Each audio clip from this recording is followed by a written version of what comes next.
I love my life. I love my life. I love my life. I love my life. I love my life.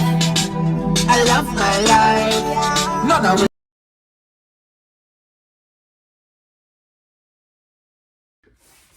Hey guys, welcome to my channel. It is your girl, Traveling RN Kimmy here, and in this video, I'm going to talk to you guys about the questions that I received while I was interviewing for the Nicu position that I currently have.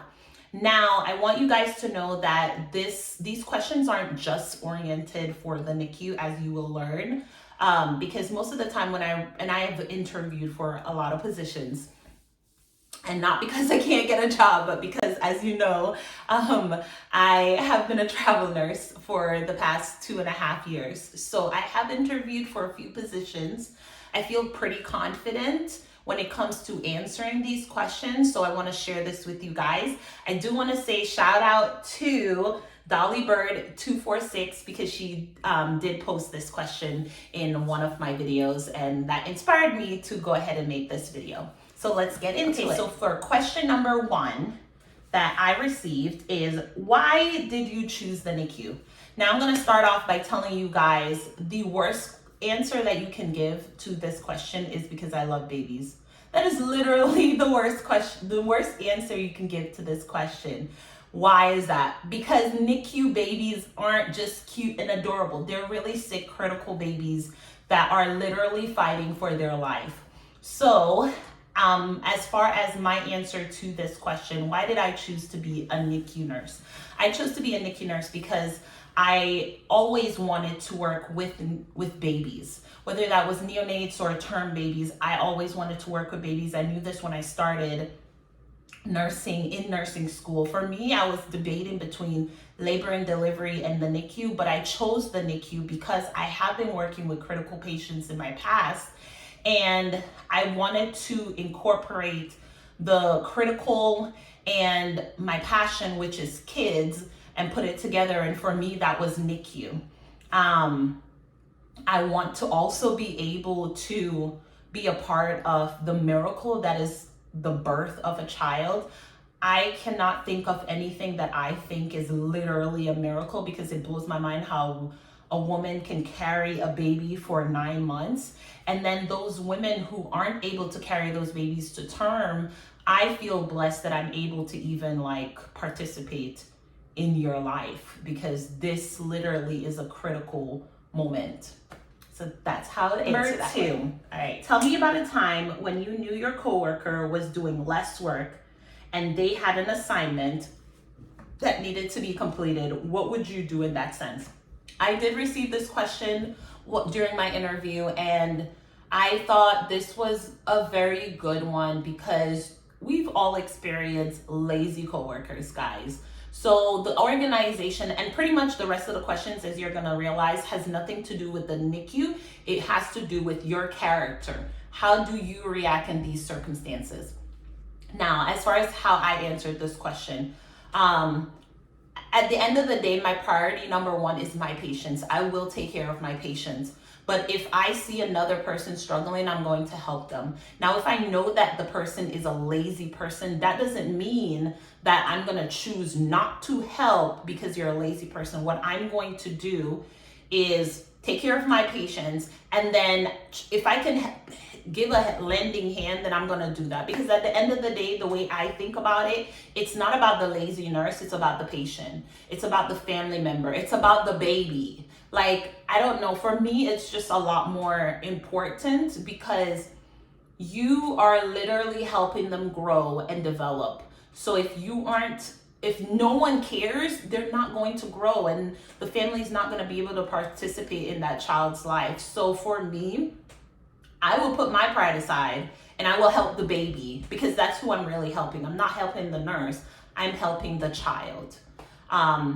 And as far as addressing the nurse that's being lazy, I would personally have a conversation with that nurse, and not in a condescending tone. I would ask her, I see that you're struggling. What can I help you with? And how can I assist you so you won't be struggling? So it's shade without giving shade. You know what I mean?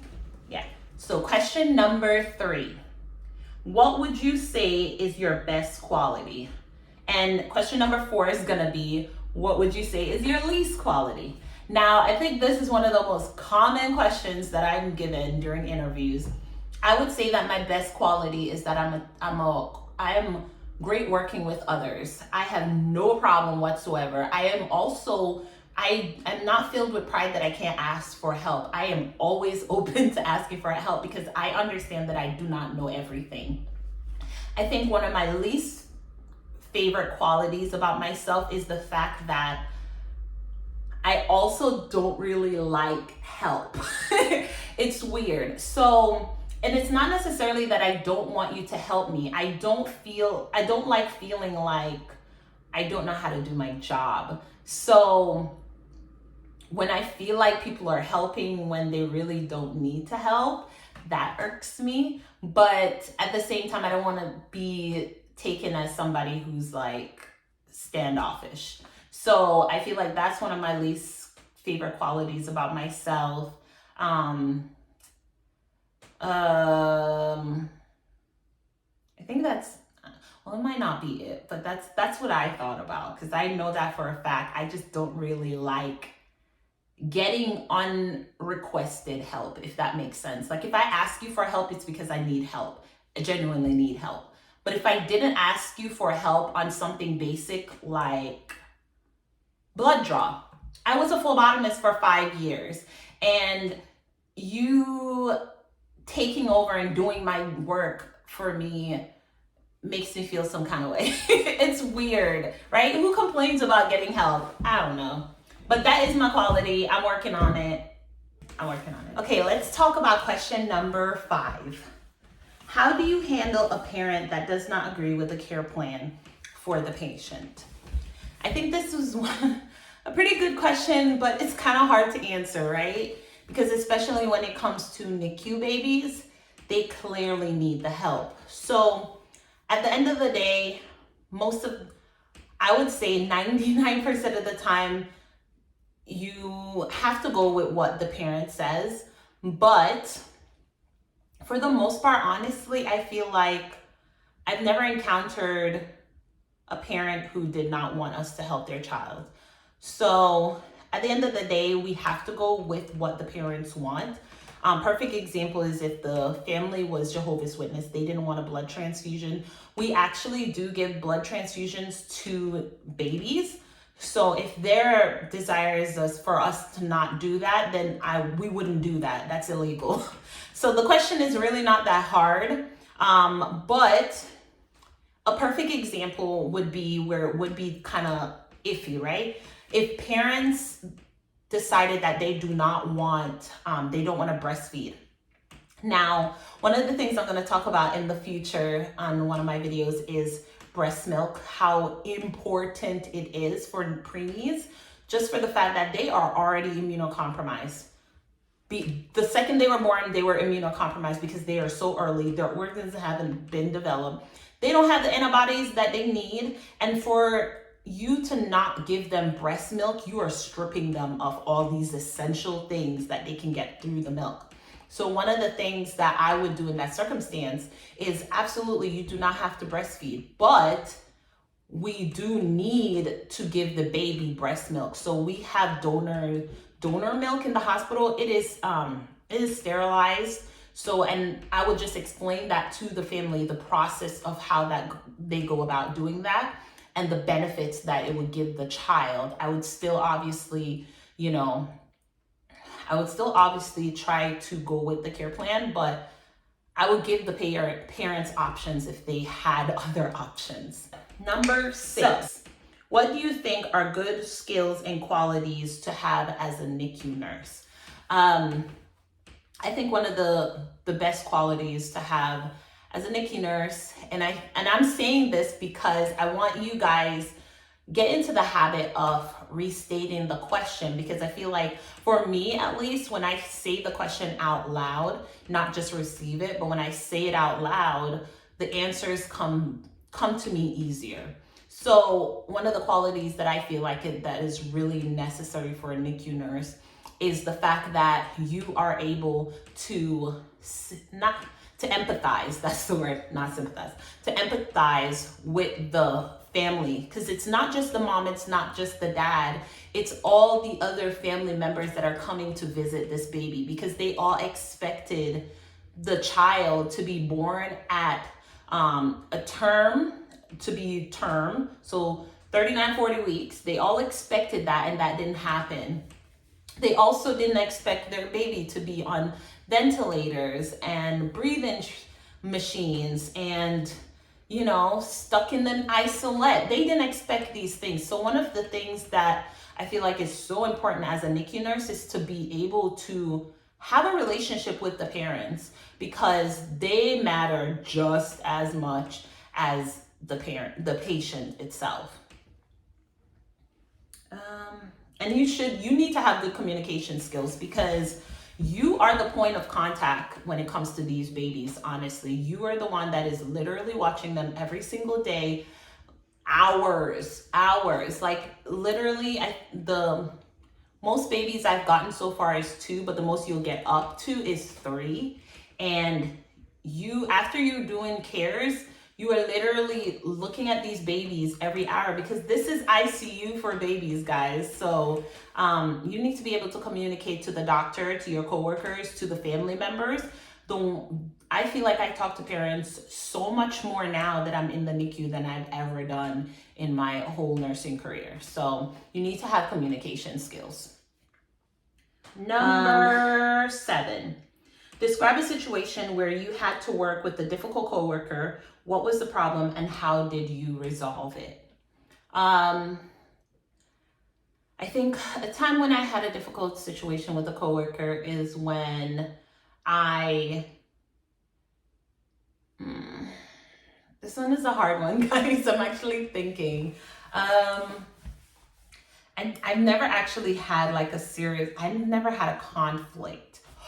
Oh my gosh, I just remember a situation. Okay, and I'm not joking. The way I literally just became like super animated when I got my answer, like a bubble, like a bulb just went off. I'm so weird. Like a bulb just went off is exactly how I am when I'm in my interviews. I try to be as real as possible because they can tell fakeness. So let's get back to the question. I had a situation a while ago where I had a baby come in to the ER, and it is okay for you guys to use past experiences. That's what they expect you to do. So I had a baby that came to the ER. Baby was having an allergic reaction. Didn't personally take anything, but the baby was allergic to walnuts. Mom wasn't sure if the baby is allergic to peanuts. Mom wasn't sure if the baby was allergic to walnuts. Wasn't really sure. She called her pediatrician. Pediatrician said, you know what, just give the baby epi. So she gave the baby epi at home. And then obviously, if you ever administer epinephrine, guys, you have to come back. You have to come to the hospital because epi affects the heart and you need to be monitored, if anything. So when she came, the baby was acting normal, no issues. But I went in to talk, like literally 20 minutes later, mom said she was like picking up the baby or changing the baby, but she saw rashes, huge rashes on the baby's back. And then I saw it, and then I told the doctor immediately. Then we checked the abdomen, rashes were on the abdomen. So here's the situation that happened. So the doctor didn't want to administer epi again because the mother had already done it at home. And we pulled up the epi. We pulled the epi just in case we needed it. We pulled all the other medications. So we did steroids, epi, and I want to say Pepsid, but I'm not positive. I don't remember. But the epi is the most important part of the story. So I have never administered an EpiPen, guys, an EpiPen. I have administered epinephrine multiple times during my career, but every single situation I've had, I had to pull up the epinephrine from a vial because it is dose related. So we get the dosage, we pull it up, and we administer it as a shot. So that's what I've done all my career. This one time I go into the Pyxis and they actually had an EpiPen that we actually give to patients to take at home. Now, I've never actually administered it that way. And just because I never did, I said that out loud. I said it to the charge. Well, he wasn't a charge nurse, but he was just another experienced nurse that was there that they sent over. He was the trauma nurse at that hospital at the time. Sent him over, and then there was this other nurse that was with me, but she was also new. She was a traveler. So I said, hey, I've never administered an EpiPen before. Just, no, I said, how do you do it this way? Just so I could have the information. And she also said it in front, and I said it in front of the guy that was the trauma nurse. He's the problem. So I was like, hey, I've never administered it this way. How do I do it? And he was like, you just put it on the leg and press the button. So I said, okay, that's pretty simple. And I also said this in front of the mother because I wanted everyone to understand that I did not know how to do this procedure. I am asking for help, and this is how it's gonna go.